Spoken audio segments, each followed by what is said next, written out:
Doing those random stretches that you see on YouTube for your tight hamstrings isn't going to help you.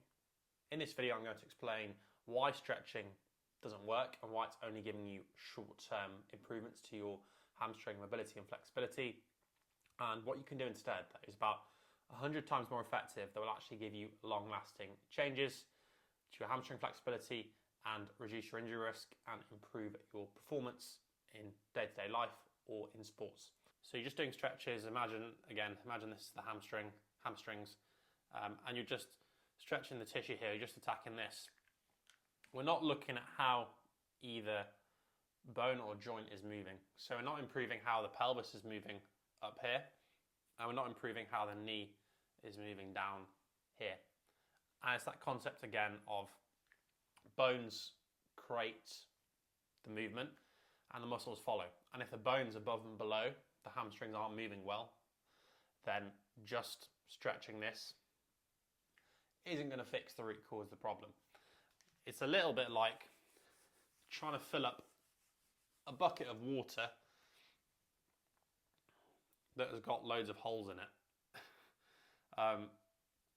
Imagine these are holes, awful drawing I know, and there's just water coming out as you're trying to put water in the top there.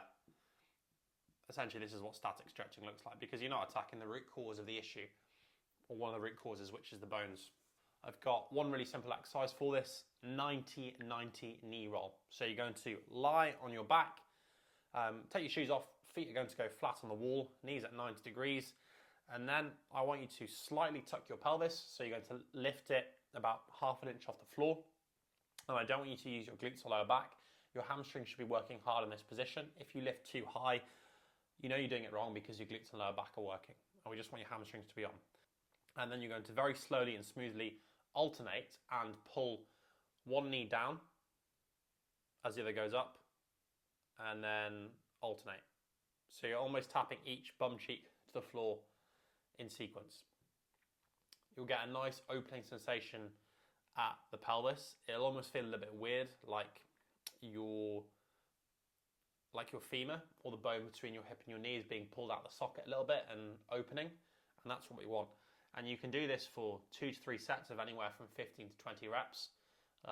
This is really, really nice because it's getting the pelvis moving. Imagine this is your pelvis, my pen. It's getting the pelvis moving laterally like that.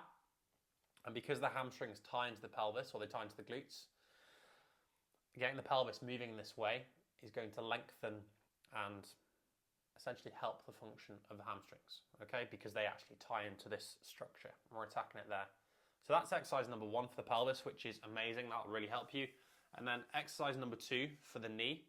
We want to get this knee bending, and the easiest way to do this is to start off in a position where we're not actually moving. We're just holding the knee in a bent position.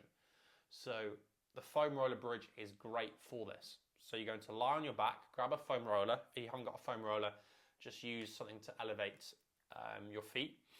Slight knee bend, feet are going to go flat on the foam roller. Again, common theme here, slight tuck of that pelvis using your hamstrings, not your glutes and lower back. And I want you to hold this position for 45 to 60 seconds, and you can do 3 to 4 sets. And again, play around with the amount of knee bend. The more knee bend, so the closer the foam roller is to you, the easier this exercise is. The further away, the more difficult this is.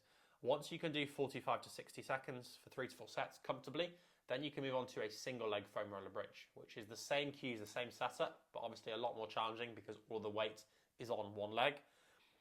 Once you can do this for comfortable holds of 3 to 4 sets of 20 to 40 seconds, then you can move on to the foam roller bridge oscillations, which is actively getting the knee bending, but is very, very challenging.